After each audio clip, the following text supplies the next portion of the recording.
আপনি যদি একজন নারী বা নারীর অভিভাবক হন তবে এই ভিডিওটি আপনার জন্য।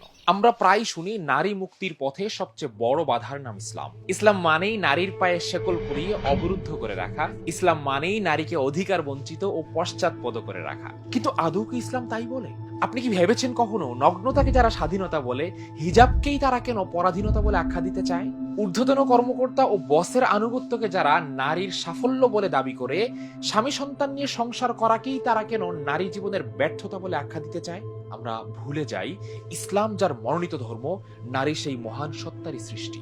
আপনার কি কখনো মনে হয় স্রষ্টা তার সৃষ্টির অমঙ্গল চাইবেন? বরং স্রষ্টাই কি সবচেয়ে ভালো জানেন না যে কিসে তার সৃষ্টির ভালো আর কিসে তার খারাপ? ইসলাম বলে মায়ের পদতলেই সন্তানের বেহেশত।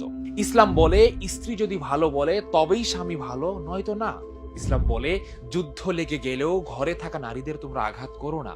ইসলাম বলে নারীদের ব্যাপারে তোমরা আল্লাহকে ভয় করো। একমাত্র ইসলামই দিয়েছে নারীকে এমন মর্যাদা যা কোনো ধর্ম, কোনো মতবাদ, এমনকি কোনো সভ্যতা আজ অব্দি নারীকে দিতে পারেনি। আচ্ছা, একজন নারী হিসেবে কি উপরের এই ব্যাপারগুলো আপনি পুরোপুরি জানেন? আমার ধারণা অনেক নারী আসলে তা জানেন না, এবং এই না জানারই সুযোগ নিতে চায় ইসলাম বিরোধীরা। ইসলাম সম্পর্কে বানোয়াট ও অবান্তর কথা ছড়িয়ে নারীদের মনকে বিষিয়ে তুলতে চায় ইসলামের বিরুদ্ধে। একজন নারী হিসেবে ইসলাম আপনার মর্যাদাকে কত উন্নীত করেছে, কি পরিমাণ অধিকার দিয়েছে, এবং পুরুষের চেয়েও কত বেশি আপনার শান্তি ও নিরাপত্তা বিধান নিশ্চিত করেছে তা জানতে সহায়তা করবে এই দুটি বই, নারীর ইসলামী জীবন ও নারীর ফরজ ইলম।